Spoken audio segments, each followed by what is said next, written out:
Hello বন্ধুরা, কেমন আছো তোমরা সবাই? আশা করি অনেক অনেক ভালোই আছো। আর তোমাদের ভালোবাসায় আমিও অনেক ভালো আছি, কারণ তোমরা আমাকে যে পরিমাণে ভালোবাসা দিয়েছ এবং সাপোর্ট দিয়েছ তা আমি কোনোদিন ভুলতে পারবো না। তাই তোমাদেরকে মজা দেওয়ার জন্য আবারও একটি নতুন গল্প নিয়ে হাজির হলাম। গল্পটি শোনার মতো, আশা করি তোমাদের দাঁড়িয়ে যাবে এবং তোমরা হাতের কাজ করতে সবাই হেডফোন নিয়ে বসে যাও। আমার শ্বশুর প্রতি রাতে কাজের মেয়েকে নিয়ে নিজের ঘরে যেত এবং যখন সকাল হতো মেয়েটি খোঁড়াতে খোঁড়াতে বাইরে আসত এবং তার অবস্থা খুবই খারাপ থাকত। তার চুল এলোমেলো হয়ে থাকত। আমি যখন তাকে জিজ্ঞাসা করেছিলাম তখন সে বলেছিল যে তোমাদের উপর ঈশ্বরের অভিশাপ বর্ষিত হবে।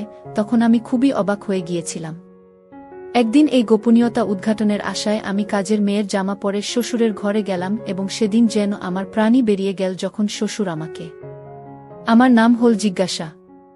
আমি একটি গরিব পরিবারে বড় হওয়া মেয়ে হওয়ার সত্ত্বেও আমার বিয়ে হয় একটি ধনী পরিবারে। বিয়ের আগে আমার জীবন খুবই কঠিন ছিল, কারণ আমরা 6 বোন ছিলাম। আমাদের কোনো ভাই ছিল না। আমাদের মা বাবাও এই পৃথিবীতে ছিলেন না। আমরা বোনেরা যেমন তেমন করেই আমাদের জীবনের দিনগুলো অতিবাহিত করতাম। আমার সাথে যে ছেলের বিয়ে হয়েছিল তাকে তো আমি চিনতাম না। ছেলেটি আমার বড় দিদির শ্বশুরবাড়ির তরফের। ছেলেটির মা ছিল না। তার বোনই আমাকে নিজের ভাইদের জন্য পছন্দ করেছিল এবং এইভাবেই আমার বিয়ে হয়েছিল। আমার থেকে ছোট 3 বোন ছিল এবং তারা প্রত্যেকেই কোনো না কোনো বিষয়ে দক্ষ ছিল। এই জন্য বোনেরা কোনো না কোনো কাজ করে নিজেদের জীবিকা নির্বাহ করেই নিত। আমার দিদি নিজেরই ঘর থেকে আমার বিয়ে দিয়েছিল, আর এই জন্যই আমার বিদায়ের পর সে শ্বশুরবাড়ি চলে গেছিল। আমার শ্বশুরবাড়িতে কোনো কিছুরই অভাব ছিল না। একদিন আমি আমার শ্বশুরের ঘরে গেছিলাম তার শরীরের অবস্থা দেখার জন্যে, তো ওনাকে আমার সামনে দাঁড়িয়ে থাকতে দেখে আমি অবাক হয়ে গেছিলাম। ওনাকে দেখে খুব নিষ্ঠুর মানুষ মনে হচ্ছিল এবং আমি ভয় পেয়ে যত পিছনের দিকে চলে আসছিলাম তত যেন আমার ভয়ে প্রাণ বেরিয়ে যাচ্ছিল। যত ওই মানুষটা আমার দিকে এগিয়ে আসছিল তত আমার স্বামীর বলা কথাগুলো আমার কানে প্রতিধ্বনিত হচ্ছিল। আমার স্বামী আমাকে বারবার বুঝিয়েছিল যে তার বাবার কাছে যেন আমি কখনো না যাই, বাবার ঘরে যেন আমি কখনো না প্রবেশ করি, সম্ভব হলে তার বাবার থেকে সবসময় যেন দূরত্ব বজায় রাখি। এখন আমার স্বামীর বলা সব কথাগুলো আমি বুঝতে পারছিলাম যে কেন উনি আমাকে তার বাবার কাছে যেতে বারণ করেছিলেন। আমি আমার শ্বশুরের কাছে বারবার হাত জোড় করে মিনতি করছিলাম যেন উনি আমার থেকে দূরে সরে যান এবং আমাকে যেতে দেন। কিন্তু ওই মানুষটা আমার কোনো কথাই শুনছিলেন না। কখনো আমার ওই বেচারি কাজের মেয়ের কথা মনে পড়ছিল, তো কখনো নিজের স্বামীর কথার মনে পড়ছিল এবং নিজের উপর প্রচণ্ড রাগ হচ্ছিল যে আমি কেন এই ঘরে আসতে গেলাম কারোর কথা না শুনে। কখনো কখনো কারোর কথা না শুনলে খুবই খারাপ পরিণাম পেতে হয়।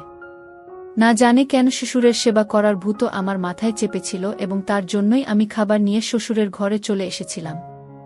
হঠাৎ আমি দেওয়ালের সাথে লেগে গেলাম এবং সেখানে দাঁড়িয়েই প্রচণ্ড কাঁদতে শুরু করেছিলাম এবং জোরে জোরে চিৎকার করতে শুরু করেছিলাম, কারণ আমি খুবই ভয় পেয়ে গিয়েছিলাম এবং আমার স্বামীকে চিৎকার করে ডাকছিলাম। আমি জানতাম যে এই সময়ে ঘরে কেউই নেই যে আমার সাহায্য করতে এগিয়ে আসবে, আমাকে বাঁচানোর মতো ঘরে কেউই ছিল না।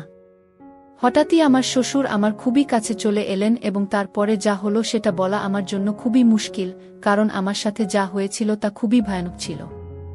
আমার অ্যারেঞ্জ ম্যারেজ হয়েছিল এবং আমার বিদায়ের পর আমি শ্বশুর বাড়িতে চলে এসেছিলাম। বিয়ের প্রথম রাতে আমার স্বামীর সাথে আমার খুবই ভালো কেটেছিল, দ্বিতীয় দিনও ভালো কেটেছিল এবং তৃতীয় দিনও কেটে গেছিল।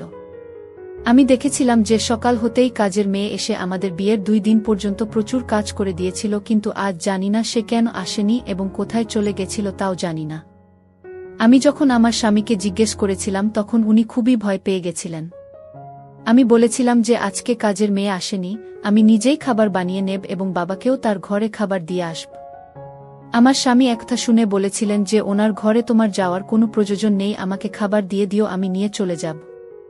আমার স্বামী এটা বলেই আমার হাত থেকে খাবারের ট্রে নিয়ে সেখান থেকে চলে যায়। আমার মনে হয়েছিল হয়তো উনি এমন করছেন কারণ আমি এই বাড়ির নতুন বউ এবং নতুন বউয়ের এত কাজ করা ভালো দেখায় না। আমি এখানকার কাউকে চিনতামও না, আশেপাশের সমস্ত লোক আমার জন্য অচেনা ছিল। বাড়িতে কেবল আমার স্বামী এবং শ্বশুর থাকতেন। কিন্তু আমি দেখেছিলাম যে আমার স্বামী তার বাবার সাথে খুব বেশি কথা বলত না। আমার শ্বশুর অসুস্থ বারণ করতেন। আমি একবার অথবা দুবারই ওনাকে দেখেছিলাম যখন উনি ঘুমাচ্ছিলেন। অনেকদিন আমার স্বামী কাজ করতে যাচ্ছিলেন না।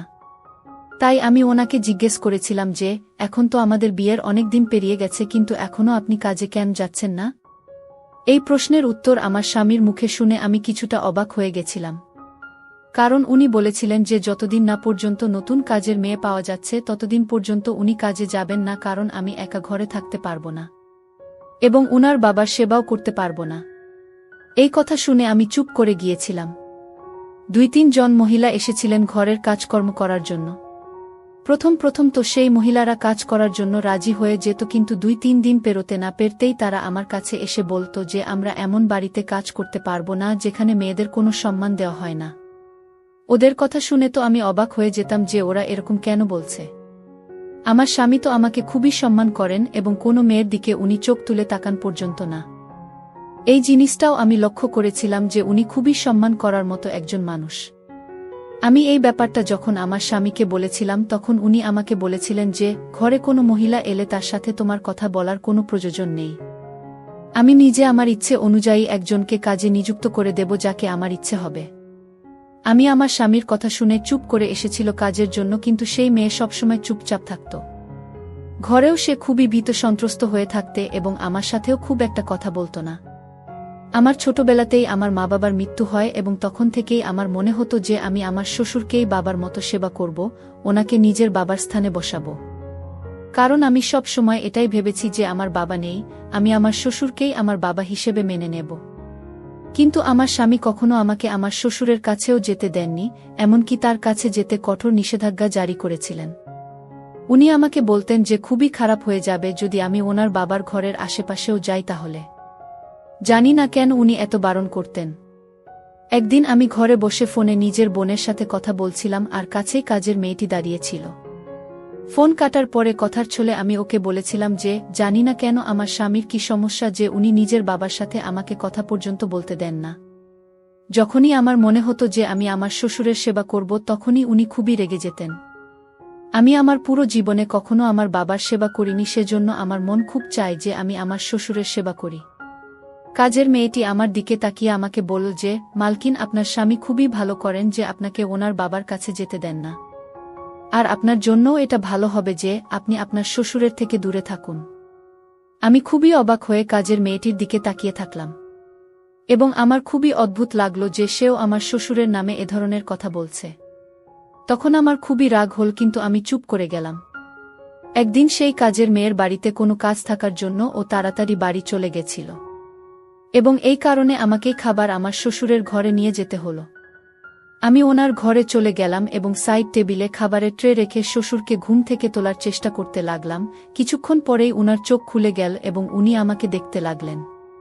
উনি আমাকে কিছু বলতে যেতেন তার আগেই হঠাৎ করে দরজা খুলে গেল এবং আমার স্বামী আমার শ্বশুরের ঘরে এলেন ও আমার হাত ধরে আমাকে সেই ঘরের বাইরে নিয়ে চলে গেলেন। আমি খুবই ভয় পেয়ে গেছিলাম এবং ওনাকে বললাম যে কি হয়েছে আপনার? আপনি এভাবে আমাকে টেনে কেন বাইরে নিয়ে চলে এলেন? উনি রেগে আমাকে বললেন যে তোমাকে কতবার বারণ করেছিলাম যে আমার বাবার ঘরে যেও না, কিন্তু আমার বোঝানো কথাগুলো তো কিছুতেই তুমি বুঝবে না। আমার বলা সত্ত্বেও তুমি বাবার ঘরে চলে গেলে। যদি কিছু হয়ে যেত তাহলে আমার থেকে খারাপ আর কেউ হতো না। আমি আমার স্বামীর কথা কিছুতেই বুঝতে পারছিলাম না যে উনি আসলে বলতে কি চাইছেন। জানি না উনি এরকম কেন করছিলেন। আর এতে এত রাগ করার মতো কি হয়েছে যে হাত ধরে টানতে টানতে উনি আমাকে ঘরের বাইরে নিয়ে চলে এলেন এবং আমাকে ঘরে নিয়ে এসে দরজা বন্ধ করে দিলেন। আমি আমার স্বামীর ব্যবহার কিছুতেই বুঝতে পারছিলাম না যে উনি ওনার বাবাকে এত অপছন্দ কেন করেন। উনার বাবাকে তো আমার ভালো মানুষ বলেই মনে হয়, কিন্তু ধীরে ধীরে বুঝতে পারলাম যে রহস্য তো কিছু একটা অবশ্য আছেই, যে কারণে আমার স্বামী তার বাবার কাছ থেকে আমাকে দূরে রাখেন। একদিন হঠাৎ আমার শরীর খুবই খারাপ হয়ে গেছিল এবং যার কারণে আমি উঠতে পর্যন্ত পারছিলাম না। দুপুরবেলা যখন আমার চোখ খুলল তখন আমি বাইরে গেলাম আর দেখতে পেলাম যে আমার শ্বশুরের ঘর থেকে কাজের মেয়েটি বেরিয়ে আসছিল। কিন্তু সে খুবই কষ্টে হেঁটে আসছিল। তার অবস্থা দেখে আমার খুবই অদ্ভুত লেগেছিল। জানি না কেন ওর কি হয়েছিল, ওর পুরো চেহারা ঘামে ভিজে গেছিল এবং চুলও এলোমেলো ছিল। ওর অবস্থা এতই খারাপ ছিল যে ওকে দেখে আমি চিন্তিত হয়ে পড়েছিলাম। মেয়েটির কাছে গিয়ে আমি ওকে জিজ্ঞেস করেছিলাম যে ওর কি হয়েছে। ও প্রথমে খুব ঘাবড়ে গেছিল এবং এদিক ওদিক দেখতে লেগেছিল এবং তারপর বলল যে কিছুই হয়নি মালকিন, আমি শুধু সিটি মুছছিলাম আর তারপরে আমি পা পিছলে নিচে পড়ে গেছিলাম। কিন্তু মেয়েটির অবস্থা দেখে আমার খুবই অদ্ভুত লেগেছিল। আমি ওকে বললাম যে ঠিক আছে, তুমি ছুটি নিয়ে বাড়ি যাও এবং বাড়ি গিয়ে আরাম কর। বাকি সব কাজগুলো আমি নিজেই করে নিতে পারব। কিন্তু সে আমার কথা মানছিল না। সে মাথা নাড়াতে লাগল এবং বলল যে না মালকিন, মালিক আমাকে বারণ করে দিয়েছেন যে যতক্ষণ না মালিক বাড়ি ফিরছেন আমি এখান থেকে যেন কোথাও না যায়। আমি বললাম যে সেটা কোনো ব্যাপার না, শুধু শ্বশুরমশাইয়ের ঘর পরিষ্কার করা বাকি রয়েছে, সেটা আমি নিজেই করে নিতে পারব। এবং এই বলে যেই আমি উনার ঘরের দিকে যেতে লাগলাম তখনই হঠাৎ করে কাজের মেয়েটি ভয় পেয়ে আমার হাত ধরে নিল এবং আমাকে কিছুতেই ভিতরে যেতে দিচ্ছিল না। আমি বললাম, তোমার কি হয়েছে? আমাকে যেতে দাও। তোমার অবস্থা এখন কাজ করার মতো নেই, তুমি নিজের ঘরে গিয়ে বিশ্রাম করতে পারো। তখন সে বলল, না মালকিন, আমি আপনাকে ঘরের ভিতরে যেতে দিতে পারব না। সে আমাকে ভিতরেও যেতে দিল না এবং আমাকে নিয়ে রান্নাঘরে চলে এলো এবং বলল যে আমি আপনার জন্য খাবার বানিয়ে দিচ্ছি। আপনি তো এখনো পর্যন্ত খাবার খাননি। আমি ওর অবস্থা দেখছিলাম যে ও খুবই ঘাবড়েছিল এবং ঠিক করে তো ও চলতেও পারছিল না। আমি মেয়েটার কবজিতে দেখলাম যে সেখানে কিছু অদ্ভুত দাগ রয়েছে। আমি আর এরপর মেয়েটিকে কিছু জিজ্ঞেস করিনি। কিন্তু রাতে যখন আমার স্বামী ঘরে ফিরে তখন আমি ওনাকে সব কথা খুলে বলি। সে বলে যে হয়তো কাজের মেয়েটির সাথে তার স্বামীর ঝগড়া হয়েছে এবং ঝগড়ার পরেই সে এখানে এসেছে। তাতে তোমার কি যায় আসে? নিজের কাজের প্রতি খেয়াল রাখো। কোনো কাজের মেয়েকে এত প্রশ্ন জিজ্ঞেস করার কোনো প্রয়োজন নেই, না হলে সে কাজ ছেড়ে চলে যাবে। আমার স্বামী আমাকে খুবই ভালোবাসতেন, কিন্তু যখনই আমি উনার সাথে এই ধরনের কোনো কথা বলতাম তখন উনি আমাকে ভালোবাসার কথা পুরোপুরি ভুলে যেতেন, উপরন্তু আমার উপর রাগ করতেন। আমার স্বামী আমাকে বললেন যে অন্যদের খোঁজখবর নেওয়া বন্ধ করো এবং চুপ করে শুয়ে পড়ো। এইটা বলে তিনি নিজে শুয়ে পড়লেন। কিন্তু আমার একদমই ঘুম আসছিল না। রাতে তখন ঠিক কটা বাজে ঠিক জানি না, আমার হঠাৎ চোখ খুলে গেল এবং আমি ঘরের বাইরে বেরোলাম। হঠাৎই আমার শ্বশুরের ঘরের থেকে কারোর আওয়াজ শুনতে পেলাম। আমি এমন মনে হচ্ছিল যেন আমার শ্বশুর কাউকে বকাঝকা করছেন। আমি খুবই চিন্তিত হয়ে পড়লাম যে এত রাতে আমাদের বাড়িতে তো কেউই থাকে না। তাহলে আমার শ্বশুর এভাবে কার সাথে ঝগড়া করছেন আর কাকেই বা এত বকছেন? আমি তাড়াতাড়ি আমার স্বামীর কাছে গেলাম এবং তাকে জাগানোর চেষ্টা করলাম। আমি ওনাকে ঝাঁকানি দিয়ে জাগিয়ে তুললাম, তো উনি খুবই রেগে গিয়ে আমাকে বললেন যে কি হয়েছে তোমার? এত রাতে এভাবে চিৎকার করছো কেন? আমি ওনাকে বললাম যে জানি না বাবার কি হয়ে গেছে, উনি কারো সাথে ঝগড়া করছেন। যান আপনি দেখে আসুন যে ঘরে কে আছে। আমার স্বামী তখন খুবই ভয় পেয়ে গেলেন এবং আমাকে বললেন যে তুমি এখন শুয়ে পড়ো, নিশ্চয়ই তোমার কোনো ভুল ধারণা হয়েছে। আমার স্বামী কিছুতেই ঘরের বাইরে গেলেন না এবং আমাকে বারবার বলছিলেন যে তুমি শুয়ে পড়ো, কোনো ধরনের আওয়াজে আসছে না। কিন্তু আমি পরিষ্কার আমার শ্বশুরের গলার আওয়াজ শুনতে পাচ্ছিলাম। আমি খুবই চিন্তিত হয়ে পড়লাম এবং আমার স্বামীকে রাগের সাথে বললাম, আপনার তো নিজের বাবার জন্য কোনো চিন্তাই হয় না। আমি আপনাকে কতক্ষণ ধরে বলছি যে আপনার বাবা কারো সাথে ঝগড়া করছেন, কিন্তু আপনার কানে তো কোনো আওয়াজই আসছে না। আমি নিজেই গিয়ে দেখছি এবার। আমি যখনই যেতে চাইলাম তখনই উনি আমার হাত ধরে এমনভাবে ধাক্কা দিয়ে আমাকে বিছানায় বসিয়ে দিলেন যে আমি ব্যথায় কাতর হয়ে পড়লাম। উনি আমাকে বললেন যে এখানেই শান্তি সহকারে বসে যাও, তোমার কোথাও যাওয়ার কোনো প্রয়োজন নেই। আমি নিজেই গিয়ে দেখে আসছি। একটা কথা তোমাকে আমি যতবারই বোঝাই না কেন তুমি কিছুতেই বুঝতে চাইছ না। সে বেরোনোর সময় ঘরটাকে তালা মেরে দিয়ে গেল এবং রেগে আমাকে বলল যে বাইরে আর বেরোনোর চেষ্টা করবে না। আমি চুপচাপ গিয়ে নিজের বিছানায় শুয়ে পড়লাম, কিন্তু আমার বারবার নিজের শ্বশুরের কথায় মাথায় আসছিল। আমি একদমই ঘুমাতে পারিনি কারণ আমার মাথায় সারাক্ষণ চিন্তা ঘুরপাক খাচ্ছিল। পরের দিন আমার স্বামীর ওঠার আগেই আমি ঘুম থেকে উঠে পড়েছিলাম এবং স্বামীর জন্য খাবার বানাতে চলে গেছিলাম। আমি রান্নাঘরে দাঁড়িয়েছিলাম এবং উনার জন্য খাবার বানাচ্ছিলাম, কিন্তু ততক্ষণে ও কাজের মেয়েটি আমাদের বাড়িতে আসেনি। আমি অস্থির হয়ে পড়েছিলাম কারণ আমার শ্বশুরের খাবারের সময়ও হয়ে গেছিল, আর আজ তো কাজের মেয়েটি খুবই দেরি করছে আসতে। আমার শ্বশুরকে তো খাবারের পরে ওষুধও খেতে হয়।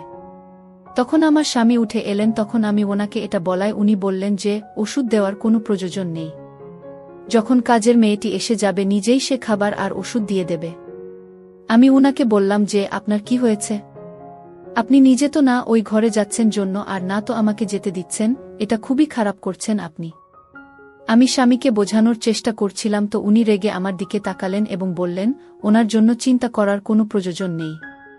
উনি আমার বাবা, আর আমি যখন ওনার জন্য কোনো চিন্তা করি না তখন তোমাকেও ওনার জন্য কোনো চিন্তা করতে হবে না। এরপর আমার স্বামী রেগে গিয়ে খাবার না খেয়ে অফিসের জন্য বেরিয়ে পড়লেন।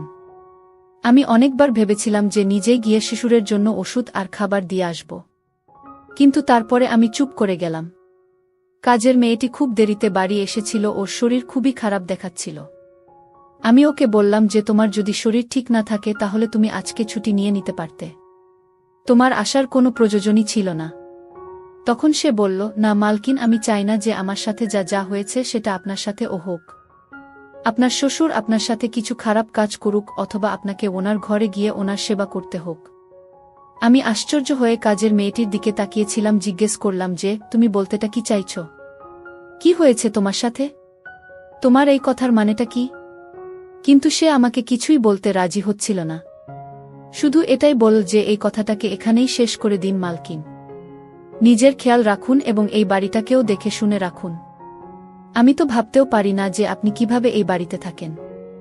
আমার কোনো উপায় না থাকায় এবং আমার সন্তানদের জন্য আমি এখানে কাজ করতে আসি, না হলে এখানে তো কোনো মহিলাই কাজ করতে চাইবে না। আমি জানি না আপনি এতদিন কিভাবে বেঁচে রয়েছেন। এরপরে মেয়েটি খাবারের ট্রে নিয়ে আমার শ্বশুরের ঘরের দিকে চলে যায়। এরপরে আমি চুপচাপ নিজের কাজে ব্যস্ত হয়ে পড়ি এবং রান্নাঘরের সব কাজ শেষ করে হোলঘরে এসে বসে যায়। এরপর আমি দেখি যে কাজের মেয়েটি আমার শ্বশুরের ঘর থেকে খোঁড়াতে খোঁড়াতে বেরিয়ে আসছে এবং এটা দেখে আমি খুবই আশ্চর্য হয়ে যাই। আজকে ওর অবস্থা আরও খারাপ ছিল। আমি খুবই চিন্তিত হয়ে কাজের মেয়েটিকে দেখছিলাম, হঠাৎই ও পড়ে যেতে যেতে বাঁচল। আমি ওকে গিয়ে সামলে নিলাম এবং জিজ্ঞেস করলাম, তোমার কি হয়েছে? আমি ওর চোখ থেকে গড়িয়ে পড়া জল দেখছিলাম এবং এরকম মনে হচ্ছিল যেন ও খুবই কষ্টে নিজের জল আটকাচ্ছিল। এরপরে ও খুবই ভয় পেয়ে আমাকে বলল যে মালকিন, আমাকে নিজের ঘরে যেতে হবে, আমার মেয়ের শরীর ভালো নেই। এই কথা বলেই সে চলে গেল। কিন্তু আমি জানতাম কিছু তো একটা ব্যাপার আছে, এমন কিছু একটা চলছে যার কারণে ও এইভাবে চলে গেল। এরপর আমি ঘরে চলে এলাম, কিন্তু হঠাৎ করে আমি বাইরে থেকে অদ্ভুত কিছু আওয়াজ শুনতে পেলাম।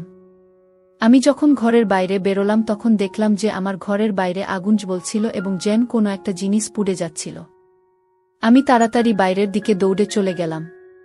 আমার এরকম মনে হচ্ছিল যেন কিছু ছবির অ্যালবাম পুড়ে যাচ্ছে যেখানে আগুন লাগানো হয়েছে। আমি তাড়াতাড়ি ওই আগুনে জল ঢেলে দিলাম এবং আমি খুবই ভয় পেয়ে গেছিলাম। অ্যালবামে আমি কোনো মহিলার ছবি দেখতে পেলাম। আমি তাড়াতাড়ি আমার স্বামীকে ফোন করলাম এবং কিছুক্ষণের মধ্যেই উনি বাড়ি চলে এলেন এবং আমাকে দেখতে লাগলেন। আমার জন্য চিন্তা করতে করতে বললেন যে তুমি ঠিক আছো তো?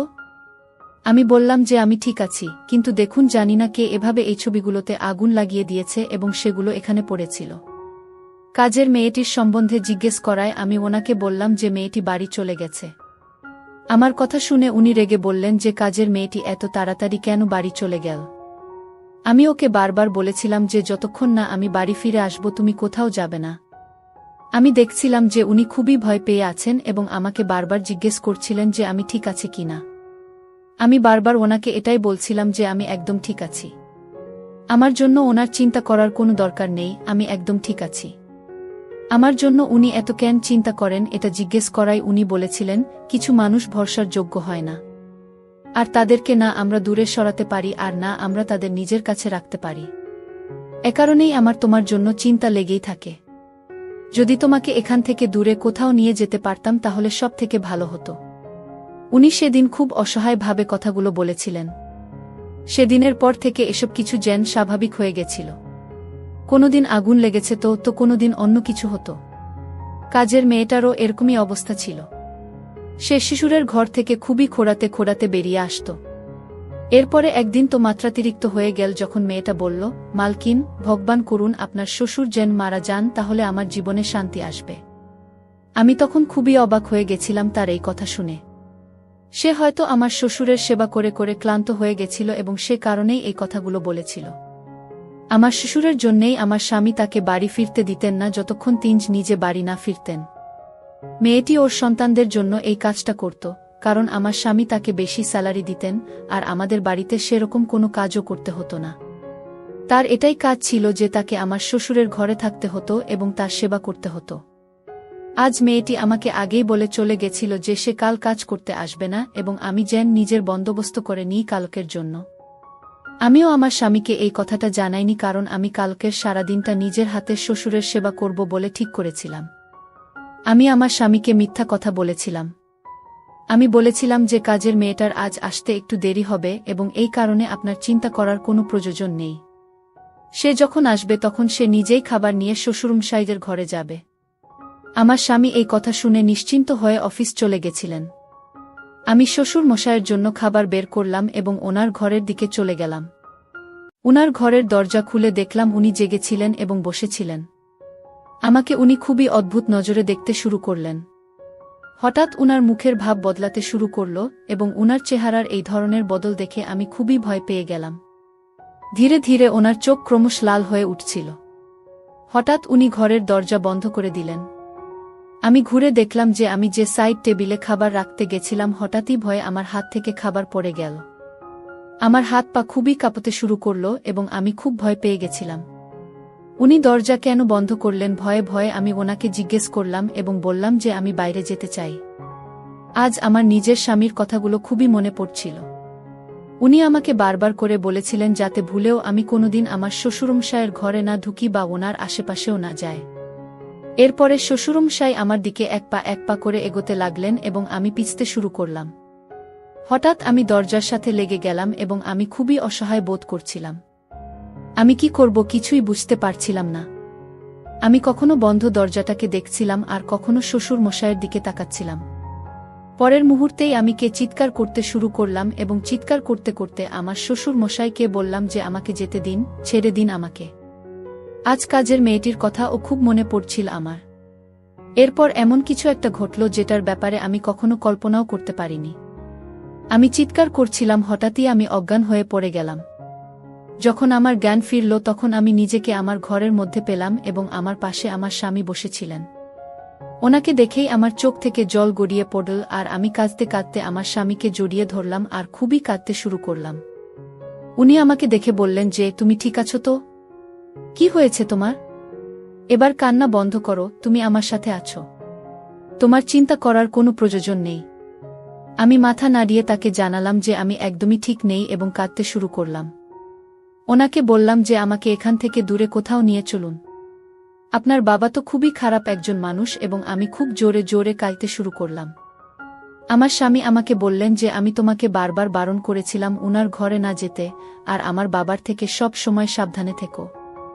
কিন্তু তুমি তো আমার কোনো কথাই শুনবে না, আমার কোনো কথা তুমি বোঝার চেষ্টাই করনি। আমার এত কান্নার ফলে আমি কাঁপতে শুরু করেছিলাম এবং আমার চোখ প্রচণ্ড লাল হয়ে গেছিল। এরপরে আমার স্বামী আমাকে বললেন যে তুমি আসল সত্যিটা জানতে চাও না, যে আমার বাবা কেন এমন? তাহলে শোনো। ছোটবেলা থেকেই আমি আমার বাবাকে প্রচণ্ড ঘৃণা করতাম। কারণ আমি সব সময় দেখেছি যে আমার বাবা আমার মায়ের প্রতি প্রচণ্ড অত্যাচার করতেন। তুমি ভাবতেও পারবে না যে আমার বাবা একজন কত ভয়ানক মানুষ ছিলেন। আমার বোন কখনো বিয়ের পর এই বাড়িতে আসেনি কেন জানো? কারণ সেও বাবাকে প্রচণ্ড ঘৃণা করে। আমি যে কত কষ্ট করে এই মানুষটাকে এই বাড়িতে সহ্য করি সেটা কেবল আমিই জানি।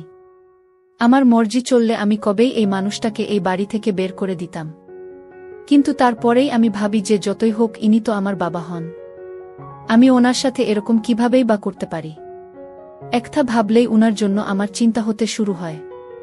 উনি আমার মায়ের সাথে যেটা করেছিলেন আমি তো ওনার সাথে সেটা করতে পারি না। আমার মা ছাড়াও উনি অন্যান্য মহিলাদের সাথেও এটা করতেন। হঠাৎ স্বামীর চোখ থেকে জল গড়িয়ে পড়ছিল এবং আমি ওনাকে দেখছিলাম। উনার এরকম অবস্থা দেখে আমার খুবই কষ্ট হচ্ছিল। আমার এরকম মনে হচ্ছিল যেন এর পরের সত্যি বলার অবস্থাতে উনি নেই। এর শ্বশুরমশাইয়ের এই ধরনের সত্যি জানতে পেরে আমি তো বিস্মিত হয়ে গেছিলাম। স্বামীকে বললাম যে আমাকে সব সত্যিটা খুলে বল। প্রথমে তো উনি চুপ হয়ে গেছিলেন, আমাকে বলতে চাইছিলেন না। তারপরে বললেন, যখন আমরা ছোট ছিলাম তখন আমরা দেখতাম যে আমার বাবা মহিলাদের ভীষণ ঘৃণা করতেন। ওনার ভীষণ রাগ হতো এবং উনি আমার মায়ের গায়ে হাত তুলতেন। আমার মাকে উনি ভীষণ মারতেন। ওনার এই কাজের জন্য আমরা সব ভাইবোন ওনাকে খুব ভয় পেতাম। আমি বাবাকে থামানোর বহু চেষ্টা করেছি, বাবা আমাকে কিছু বলতেন না। কিন্তু আমার বোনদের খুব মারতেন। কারণ আমার বোনদের একটাই দোষ ছিল যে তারা মেয়ে ছিল। এ কারণে আমার বোনেরাও আমার বাবাকে খুব ঘৃণা করত। আমিও ওনাকে খুব ঘৃণা করতাম, কিন্তু ওনাকে কখনো সামনে থেকে বলতে পারিনি। সময় পেরোতে লাগল এবং আমার বাবা আমার মায়ের উপর এত বেশি অত্যাচার করত যে শেষ পর্যন্ত আমার মা এ অত্যাচার সহ্য করতে না পেরে সুইসাইড করে নিজের জীবন শেষ করে দিয়েছিল। শুধুমাত্র এই মানুষটার জন্য আমার যা নিজের জীবন শেষ করে দিয়েছিল এবং আমাদের একা ছেড়ে চলে গেছিল। এরপরে আমি আমার বোনদের রক্ষা করেছিলাম, তাদের বিয়ে দিয়েছিলাম, কারণ আমি বোনেদের ভবিষ্যৎ নষ্ট করতে চাইনি যে তারা এই বাড়িতে থেকে আমার বাবার কাছে প্রতিনিয়ত মার খেতে থাকুক। বাবার কোনো কালেই সন্তানদের প্রতি যত্ন ছিল না। এই কারণেই আমি আমার বাবাকে খুব ঘৃণা করতাম। সময় পার হতে লাগল এবং উনি এই কথাটা বুঝতে পেরেছিলেন যে ওনার অত্যাচারের কারণেই উনার স্ত্রী সুইসাইড করেছিল। এরপর থেকে উনি মহিলাদের খুব ভয় পেতেন। আমার মা ওনার স্বপ্নে আসত এবং ওনাকে বলত যে যা কখনই আমার বাবাকে ক্ষমা করবে না। এ কারণেই আমার বাবা এরপর থেকে মহিলাদের খুব ভয় পেতে শুরু করলেন। ওনার কাছে যখনই কোনো মহিলা যেতেন তখনই উনি খুবই রাগী আচরণ করতেন তাদের সাথে এবং মহিলাদের মারতে যেতেন। উনি মহিলাদের দেখে খুবই রেগে যেতেন অথবা পাগলের মতো ব্যবহার করতেন। এজন্যই আমি তোমাকে আমার বাবার সামনে নিয়ে যেতে চাইনি। আমি চাইনি যে তুমি কখনোই আমার বাবার সত্যিটা জানতে পারো। এসব বলেই আমার স্বামী চুপ করে গেছিলেন। উনি নিজের চোখের জল লুকিয়ে এ সমস্ত কিছু বলছিলেন। বলার পরে লজ্জায় তিনি কাঁদতে শুরু করলেন। লজ্জার ফলে তিনি চোখের পলক নামিয়ে নিয়েছিলেন। আমার এরকম মনে হচ্ছিল যেন নিজের বাবার এই ব্যবহারের কথা বলতে খুবই লজ্জিত বোধ করছিলেন। আমি অবাক হয়ে গিয়েছিলাম যে একজন মানুষের মহিলাদের প্রতি এত ঘৃণা কি করে থাকতে পারে।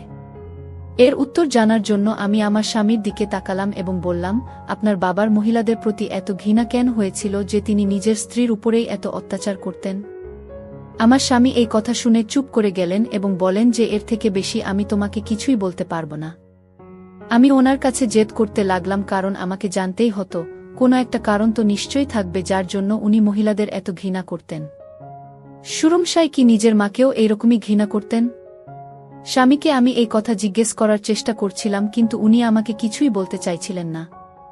হঠাৎ উনি আমাকে বললেন যে উনি সব মহিলাকে এভাবেই ঘৃণা করতেন। আমি আমার স্বামীর দিকে তাকালাম এবং বললাম, জানো, যখনই কোনো কাজের মেয়ে শ্বশুরের ঘরে ঢুকত ওনার সেবার জন্য, তখন উনি ওর সাথেও এইরকমই করতেন। মেয়েদের উপর তিনি অত্যাচার করতেন এবং তাদের খুবই খারাপ অবস্থা করে তিনি বাইরে যাওয়ার অনুমতি দিতেন। শ্বশুর মশাই কাজের মেয়েদেরও মারতেন।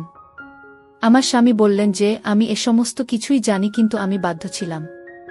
যদি আমি চাইতাম তাহলে আমি নিজেও সেবা করতে পারতাম বাবার, কিন্তু কোনোদিনই আমি ওনাকে সেবার যোগ্য মনে করিনি। ওই মানুষটা একজন মানুষ নয় বরং মানুষের মুখোশ পরে থাকা এক শয়তান, যে শয়তান মেয়েদের উপর যথাসাধ্য অত্যাচার করত। উনি আমার মা, বোন, এমনকি বহু মহিলার সাথে যে আচরণ করেছেন তার জন্য আমি ওনাকে কখনো ক্ষমা করতে পারব না। উনি একজন নিষ্ঠুর মানুষ আর এখন তো উনি আমার স্ত্রীর গায়েও হাত তুলেছেন। আমি জানি এখন পাগল উনি, নিজের হুঁশে নেই, কিন্তু আমার খুবই খারাপ লাগছে তোমার গায়ে ওনার হাত উঠানো উচিত হয়নি। আমি এই কারণেই তোমাকে বাবার কাছ থেকে সব সময় দূরে রাখার চেষ্টা করতাম। তোমার যাতে কখনো কোনো ক্ষতি না হয় সেই নিয়েই আমার ভয় ছিল, আর তোমার সাথে ঠিক সেটাই ঘটেছে। ওনার হয়ে আমি তোমার কাছে ক্ষমা প্রার্থী। আমি আমার যথাসাধ্য চেষ্টা করেছিলাম তোমাকে আটকানোর, কিন্তু তোমার মাথায় তো ওনার সেবা করার ভূত চেপে গেছিল। এবার দেখে নিয়েছ তো সেবা করার পরিণাম। একজন মানুষের সেবা গ্রহণ করার জন্য যোগ্যতার প্রয়োজন হয়, কিন্তু আমার বাবা মহিলাদের সেবার যোগ্য নন। যে পুরুষ কোনো মহিলার গায়ে হাত তোলে পৃথিবীর সবথেকে খারাপ মানুষ। আমি আমার স্বামীর দিকে তাকিয়েছিলাম এবং ভাবছিলাম যে উনি আমার জন্য কতই না চিন্তা করেন। আমার তো খারাপ লাগছিল আমার শ্বশুরের জন্য। একটা মানুষ এতটা অত্যাচারী কিভাবে হতে পারে? মানুষটা নিজের মেয়েদের, নিজের স্ত্রীকে, এমনকি নিজের ছেলেকে হারিয়ে ফেলার পরও অত্যাচারী রয়ে গেছেন। পাগল হওয়ার পরও তিনি অত্যাচার বন্ধ করতে ভুলেননি এবং এই জিনিসটাই আমাকে খুব অবাক করত। ধীরে সময়ের সাথে সাথে আমার শ্বশুর একদমই পাগল হয়ে যাচ্ছিলেন, তার কোনো বিষয়ে হুঁশই ছিল না। ধীরে ধীরে তো উনি সব কিছু ভুলতে লেগেছিলেন আর নিজেকেই নিজে জখম করছিলেন। আমার স্বামী তার বাবাকে একটা ঘরে বন্ধ করে রেখে দিয়েছিলেন এবং ঘরে তালা লাগিয়ে দিয়েছিলেন। বহুদিন পর্যন্ত আমার শ্বশুর সেই ঘরের মধ্যে বন্ধ ছিলেন। ওনার অবস্থা যখন খুবই খারাপ হয়ে গেছিল তখন আমার স্বামী তাকে নিয়ে গিয়ে একটা পাগলাগার্ডে ভর্তি করিয়ে দিয়েছিলেন। উনি নিজের পরিচয় পর্যন্ত ভুলে গিয়েছিলেন। হয়তো নিজের সময়ে উনি নিজের প্রতি খুবই অহংকারী ছিলেন এবং মহিলাদের খুবই তুচ্ছ জ্ঞান করতেন। আর যেসব মানুষ এরকম হয় তাদের ভবিষ্যতের পরিণাম খুবই খারাপ হয়। এ কারণেই আমার শ্বশুরের পরিণাম খুব খারাপ হয়েছিল। উনি নিজের ক্ষতি নিজেই করতে শুরু করেছিলেন। নিজের জীবনে উনি যত মহিলাদের উপর নির্যাতন করেছেন, ততজন মহিলার অভিশাপ তার উপরে গিয়ে পড়েছিল। তিনি চোখে আর দেখতে পেতেন না। এমনকি তার হাতে পায়েও খুব খারাপভাবে অ্যালার্জি হয়ে গেছিল। ঈশ্বর ওনার কৃতকর্মের শাস্তি তার জীবদ্দশাতেই তাকে দেখিয়ে দিয়েছিলেন। কারণ যে হাতের সাহায্যে তিনি মহিলাদের উপর অত্যাচার করতেন সেই হাতই ভরে যায় ভরপুর অ্যালার্জিতে, এবং এর ফলে আমার শ্বশুরমশাই সব সময় হাতে জ্বলন অনুভব করতেন। ওনাকে পাগলাগারদের হাসপাতালে ভর্তি করানো হয় চিকিৎসার জন্য, কিন্তু তা সত্ত্বেও উনি সুস্থ হচ্ছিলেন না কিছুতেই। দিনের পর দিন উনার অবস্থার আরও অবনতি ঘটে এবং প্রচুর রোগের শিকার হয়ে গেছিলেন তিনি। এক পর্যায়ে উনি নিজেকে শেষ করার চেষ্টা করতে থাকেন। তবে ঈশ্বর হয়তো এত সহজে উনার মৃত্যু চাননি, কারণ উনি সারা জীবন মহিলাদের উপর নির্যাতন করে গেছেন, আর তার শাস্তি কি কখনো এত ছোট হওয়া সম্ভব? সারা জীবনের করা অপরাধের শাস্তি এত সহজে কখনই পাওয়া যায় না। আমার শ্বশুরের জীবন বৃথা হয়ে গেছিল। তিনি জীবিত ছিলেন ঠিকই, কিন্তু তিনি একজন জীবিত লাশ এ পরিণত হয়েছিলেন। আমরা আমার শ্বশুরের সুস্থ কামনার জন্য কখনোই প্রার্থনা করিনি, বরং আমরা ওনার মৃত্যু কামনা করেছিলাম ওনার কৃতকর্মের ফলস্বরূপ। কিন্তু এবার ওনার অবস্থা আমার স্বামী ও নিজের চোখে দেখতে পারছিলাম না। আমরা ওনার মৃত্যু কামনা করছিলাম এবং ঈশ্বর হয়তো আমাদের প্রার্থনা শুনে নিয়েছিলেন। একদিন পাগলাগার থেকে খবর আসে যে আমার স্বামীর বাবার মৃত্যু হয়েছে। উনি তার বাবার অন্তিম সংস্কার সম্পন্ন করেন। শ্বশুরমশায়ের মৃত্যুর খবর শুনে আমার স্বামীর সব বোনেরাও এসেছিল, এবং আমরা সকলে মিলে এটাই প্রার্থনা করেছিলাম যে ঈশ্বর, আমার শ্বশুরের সমস্ত ভুলগুলোকে ক্ষমা করে দিন। একজন মানুষ জীবিত থাকতেই তার ভুলগুলোকে ক্ষমা করে দেওয়া উচিত। আমি আমার স্বামীর সাথে সুখে সংসার করছি। উনি আমাকে খুবই ভালোবাসেন। আমি আপনাদের একটা কথাই বলতে চাই যে মহিলাদের সর্বদা সম্মান করুন। একজন মহিলার গায়ে হাত তোলা অনেক বড় পাপ। নারীও একজন মানুষ, তিনি আপনাকে জন্ম দিয়েছেন। একজন মহিলাকে আপনার পায়ের জুতা হিসাবে নয়, বরং আপনার মাথার মুকুটের মতো বিবেচনা করুন। আপনি যদি তাকে সম্মান করেন তবে সে আপনাকে দ্বিগুণ সম্মান করবে। ধন্যবাদ বন্ধুরা।